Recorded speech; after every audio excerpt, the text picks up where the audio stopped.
Hello friends, welcome to my channel. Friends, మనకి అన్నదాత సుఖీభావ పథకానికి సంబంధించి ఈకేవైసీ చేసుకోవక్కర్లేదని ఒక న్యూస్ అయితే వచ్చింది కదా. దాని గురించి కొన్ని డీటెయిల్స్ అయితే చెప్తాను. కొంతమంది ఈకేవైసీ అయితే చేసుకోవాల్సి ఉందండి. అలాగే ఏనాం భూముల శాశ్వత పరిష్కారం కోసం ప్రభుత్వం అయితే ఒక కొత్త చట్టం తీసుకురానుందండి. ఎన్నో ఏళ్లుగా నిషేధ జాబితాలో మగ్గుతున్న ఏనాం భూములు శాశ్వత పరిష్కారానికి రాష్ట్ర ప్రభుత్వం కొత్త చట్టాన్ని తీసుకొచ్చేందుకు మనకి చర్చలు అయితే జరుగుతున్నాయి. భూముల వ్యవహారాలు పర్యవేక్షణ కోసం ఏర్పాటు చేసిన మంత్రివర్గ ఉపసంఘ పరిశీలన ఈ అంశం ఉంది. మనకి దీనికి సంబంధించి రాష్ట్ర వ్యాప్తంగా చాలామంది బాధితులు ఉండడం వల్ల మనకి దీనికి కొత్త చట్టం అయితే త్వరలోనే తీసుకురాబోతుంది. అలాగే అన్నదాత సుఖీభావ పథకానికి సంబంధించి మనకి 44.19 లక్షల మంది ఈకేవైసీ వివరాలు ఆటో అప్డేట్ అయితే చేయడం జరిగిందంట.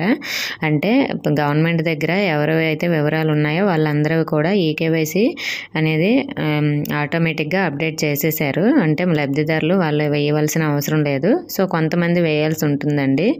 అంటే మనకి ప్రభుత్వం వద్ద వివరాలు లేని 1.45 లక్షల మంది రైతులు మాత్రమే వేలిముద్ర వేయాలని స్పష్టంగా అయితే చెప్పింది.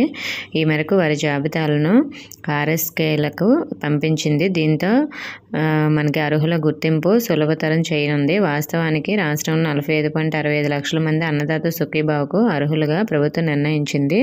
20వ తేదీలోగా వీరందరికీ ఈకేవైసీ చేయాలని కూడా ఆదేశించింది. దీంతో ఎక్కడెక్కడ ఉన్న రైతులంతా ఒక్కసారిగా పొలం పాస్ పుస్తకాల్లో నకల్లో ఆధార్ కార్డులతో సహా తరలి వచ్చారు. అక్కడ సిబ్బంది కూడా ఉదయం నుంచి ఇదే పనిలో నిమగ్నమయ్యారు. అయినా గడువులోగా పూర్తవుతుందో లేదోనన్న ఆందోళన నెలకొంది. ఈ నేపథ్యంలో మనకి ఈకేవైసీ జాబితాలను సుఖీభావ అర్హులతో అనుసంధానించారు.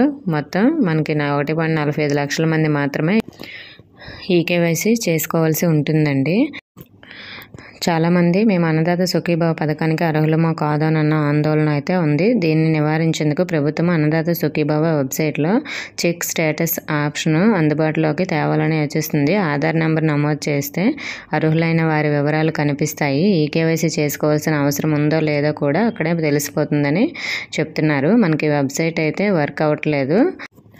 చెక్ చేసుకోవడానికి ఆప్షన్ ఉన్నా కూడా ప్రస్తుతానికి మనకి స్టేటస్ అనేది ఓపెన్ అవ్వట్లేదు కదా. సో మరి దాన్ని సరి చేస్తారు త్వరలోనే. మనకి ఓపెన్ అయితే అవుతుంది. సో ఓపెన్ అయిన వెంటనే నేను వీడియో చేస్తాను. ఇంకేమైనా డౌట్స్ ఉంటే కామెంట్ చేయండి. ఇన్ఫర్మేషన్ వస్తే వీడియోని లైక్ చేసి మీ ఫ్రెండ్స్కి కూడా షేర్ చేయండి.